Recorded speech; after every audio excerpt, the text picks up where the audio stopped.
Byron, parle-nous un petit peu de l'entraînement aujourd'hui, de cette semaine-là d'entraînement. Ça a été excellent là, comme semaine d'entraînement. C'est toujours une semaine qui est un petit peu là, différente en termes de gestion. Il y a beaucoup de distractions, il y a beaucoup de choses là, qui se passent, puis c'est très inhabituel. Tu es dans un nouvel environnement, toutes tes pièces sont différentes, tes horaires en termes là, de pratique, de meeting changent de jour en jour. J'ai trouvé que nos gars ils ont été super sharp, étaient capables de s'accommoder là, à tout ça, là, puis on était capable d'avoir des belles pratiques compétitives surtout. Comparativement à 2023, là, c'est pas du tout la même ambiance qui règne dans cette équipe-là. Est-ce que tu as vu quelque chose de différent? Est-ce qu'il y a eu une adaptation qui s'est faite? Je dirais qu'il y a beaucoup de similarités avec cette année-là. Là, en fait, là, je trouve que cette équipe-là, c'est une équipe qui est forte mentalement, qui a connu des embûches et des obstacles au cours de la saison, comme on a connu en 2023. Une situation qui est un petit peu similaire où plusieurs analystes pensent peut-être que ça passe plus de l'autre côté, mais on est une équipe qui croit beaucoup là, en nous, en nos habiletés. Puis quand on est en santé et qu'on joue tout du bon football ensemble, on est difficile à battre. Oui, j'allais dire, j'imagine que tu connais l'historique, Alouette Riders, les matchs très serrés à la Coupe Grey. Je les ai regardés, puis je disais ça justement là, à quelques membres là, du staff, là, puis là, je disais comme là, prenez le temps, là, prenez une seconde, parce qu'il y a pas longtemps, là, nous autres, là, on s'assoyait, puis là, ça, c'était notre mini Super Bowl, là, nous autres. Là. Puis là, c'était... moi, j'ai mangé des ribs avec des ailes de poulet, là, en regardant cette game-là, là, puis en regardant un botté être complètement manqué. Puis là, finalement, il y a 13 gars sur le terrain. Puis là, finalement, il faut kicker. Puis là, finalement, c'est l'autre équipe qui gagne, là, tu sais. Fait on les a regardés, ces matchs-là, à la télévision. Puis là, ben c'est nous autres qui est là. C'est nous autres qui est sur ce terrain-là. C'est nous autres qui est sur le sideline. Puis là, we get to live it, là, tu sais. Puis là, c'était comme un beau moment, là, en début de semaine, où on réalise que, là, on était à la Coupe Grey, là. Depuis le début de la saison, tu parles d'aller à la Coupe Grey. Depuis le début de la saison, tu parles de gagner ces matchs-là pour te tailler une place en série, pour pouvoir aller à la Coupe Grey. Là, t'es là. T'es là, cette semaine, t'es là toute la semaine, puis t'es en contrôle de tout ce que tu vas faire toute la semaine. Fait qu'assure-toi là, de contrôler tout ce que tu peux contrôler, mais profite-en aussi. Profite-en, parce que t'es chanceux d'être là, t'as travaillé pour être là, oui, mais profite-en. Fait que là, il n'y a aucune chance que vous ayez 13 joueurs sur le terrain. Oh mon Dieu, c'est la plus grande phobie. Parle-moi même pas de ça. Je veux même pas en parler. Ça, c'est assez pour pas dormir cette nuit, mais c'est toujours ta plus grande phobie. Fait que, mais t'as un processus. Puis tu t'es entraîné pour passer à travers ce processus-là. Pour chacun de ces joueurs-là, on a des packages de substitution ou une absence de package de substitution, justement, pour prévenir ce type de situation-là. Donc, et c'est tout rodé, mais on essaie de pas trop y penser à ça, là. Mais pas dans l'univers. Ce parcours-là, cette année, pour se rendre à la Coupe Grey, quand tu vas le raconter, de quoi tu vas parler sur cette saison-là? C'est une excellente question. Je pense que tous ces petits obstacles-là, ces moments-là là, qu'on essaie là, de réfléchir, j'essaie de penser là, à toutes ces blessures-là qu'on a connues, ces revirements de situation-là, des games qui se sont finis par un score là, à la fin du match, des games qui sont...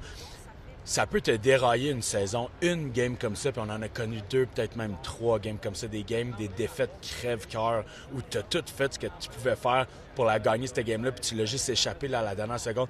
D'être capable de rester fort à travers ça, d'être capable d'apprendre de ces erreurs-là, d'être capable de ne pas les répéter, ces erreurs-là, c'est ces moments-là. Il y a eu un apprentissage. Il y a eu beaucoup d'erreurs qui ont été faites, il y a beaucoup de blessures, mais il y a eu un apprentissage constant au travers de la saison. Puis je pense que c'est de ça qu'on va se rappeler. On va se rappeler de comment fort mentalement on a été, un peu comme notre botteur. Comment ce serait le fun, justement, que ça se déroule non pas avec un 13e joueur, mais que ça se finisse avec M. Maltos? Oui, ça, c'est que... La dernière partie, le moment où son nom est appelé, le moment où il doit répondre là, à ce moment-là, je pense que c'est un gars qui se garde prêt mentalement pour ces situations-là. D'avoir une belle game de nos 2 spécialistes, je pense que c'est mon plus grand souhait, là, d'être capable de bien placer notre offensive, bien placer notre défensive, de contrôler le positionnement de terrain, puis d'être capable de gagner ça sur un kick de José. Si ça vient à ça, ben on va être prêt.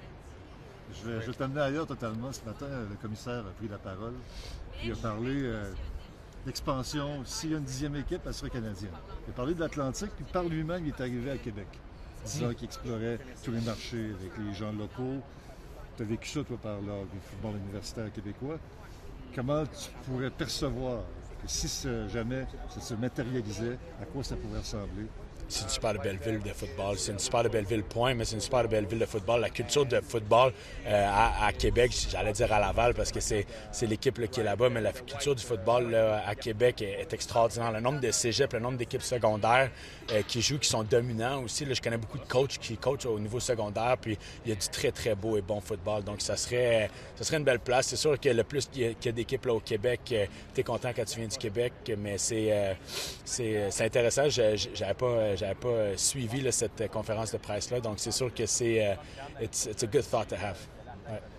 Je m'excuse, je suis vraiment pas en retard, peut-être que je te fais répéter, mais on a parlé beaucoup puis on a disséqué les attaques, les défenses des deux côtés cette semaine, mais ce match-là, au final, c'est peut-être les unités spéciales qui vont décider, que ce soit sur les placements, sur les dégagements, le positionnement sur le terrain, à quel point ça va être important, les unités spéciales, dans ce match-là. Maudite belle bataille sur les unités spéciales parce que c'est une unité qui est bien rodée, c'est une unité qui il y a beaucoup d'éléments physiques, ils ont de la grandeur, ils ont de la hauteur, on parle de size, là, du length, du poids, il y a des bons éléments là, de leur côté en termes de core, special teams player, fait que les gars qui font les 4 unités, ils ont des très très bons atouts là, à ce niveau-là, donc c'est une très belle bataille. On a parlé de match-up cette semaine dans un de nos retours, puis tu sais, c'est de s'assurer que ces match-up-là, on les gagne. On a des one-on-one à répétition sur les unités spéciales, on a fait une très très bonne job cette saison, mais d'être sûr que là c'est la dernière game de l'année, gagne-le ton match-up. Gagne ton match-up, puis donne une chance à notre retourneur d'être explosif, puis d'étirer ce retour-là, puis de faire une bonne job. Donc je pense que ça va être une très belle bataille en termes d'unité spéciale. Et à quel point Mario Alford fait partie de vos discussions?